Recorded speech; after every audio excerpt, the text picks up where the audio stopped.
Hi friends, Android മൊബൈലിൽ നമ്മൾ daily use ചെയ്യുന്ന WhatsApp, YouTube, Google Chrome, Instagram ഇവയെല്ലാം തന്നെ temporary file, Catch file, thumbnails ഇങ്ങനെ പറയുന്ന പേരിൽ ഡാറ്റ സ്റ്റോർ ചെയ്യുന്നുണ്ട്. അപ്പോൾ ഈ ഫയലെല്ലാം പോയി ചേരുന്നത് ഒരു രഹസ്യ ഫോൾഡറിലാണ്, ഒരു ഹിഡൻ ഫോൾഡറിൽ. അപ്പോൾ ഡെയിലി നമ്മൾ മൊബൈൽ യൂസ് ചെയ്യുന്നതിനനുസരിച്ച് ഒരുപാട് ജീവികൾ അതിൽ സ്റ്റോർ ആവുകയും നമ്മളുടെ ഫോൺ ഹാങ് ആവാനും ബാറ്ററി പെട്ടെന്ന് ലീക്ക് ആവാനും ചാൻസ് കൂടുതലാണ്. അപ്പോൾ ആ ഹിഡൻ ഫോൾഡർ കണ്ടുപിടിച്ച് നമ്മൾക്ക് ആവശ്യമില്ലാത്ത ഫയലുകളൊക്കെ നമ്മൾ ഡിലീറ്റ് ചെയ്ത് കഴിഞ്ഞാൽ നമ്മളുടെ മൊബൈൽ സ്റ്റോറേജ് വർദ്ധിക്കുകയും അതുകൂടാതെ ബാറ്ററി ലൈഫ് വർദ്ധിക്കുകയും ചെയ്യും. നിങ്ങൾ ഒട്ടനവധി ആപ്പുകളും അതുപോലെ ഫോട്ടോസുകളും വീഡിയോസുകളും ഡിലീറ്റ് ആക്കിയിട്ടും നിങ്ങളുടെ മൊബൈൽ സ്റ്റോറേജ് നിങ്ങൾക്ക് സ്പേസ് കിട്ടുന്നില്ല എന്നുണ്ടെങ്കിൽ ഈ വീഡിയോ കാണാൻ നിങ്ങൾ ഒരിക്കലും മറക്കരുത്. അപ്പോൾ നിങ്ങൾ അയക്കുന്ന ഫയലുകളൊക്കെ പോയിട്ട് ഇതുപോലുള്ള ഹിഡൻ ഫോൾഡറിലാണ് കിടക്കുന്നത്. ഇതിന്റെ പ്രോബ്ലംസ് എന്താണെന്നാൽ അതിൽ നിന്ന് ഓട്ടോമാറ്റിക്കലായി അത് ഡിലീറ്റ് ആയി പോകത്തില്ല.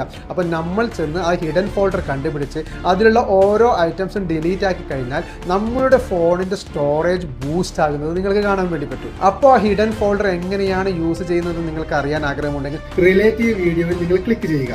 അല്ലെങ്കിൽ ഡിസ്ക്രിപ്ഷനിൽ ഞാൻ അതിന്റെ ലിങ്ക് കൊടുക്കുന്നുണ്ട്, നിങ്ങൾ അവിടെ നിന്നും വീഡിയോ കാണാവുന്നതാണ്. അപ്പം വീഡിയോ കണ്ടു കഴിഞ്ഞതിന് ശേഷം അഭിപ്രായം കമന്റ് ഇടാൻ മറക്കല്ലേ.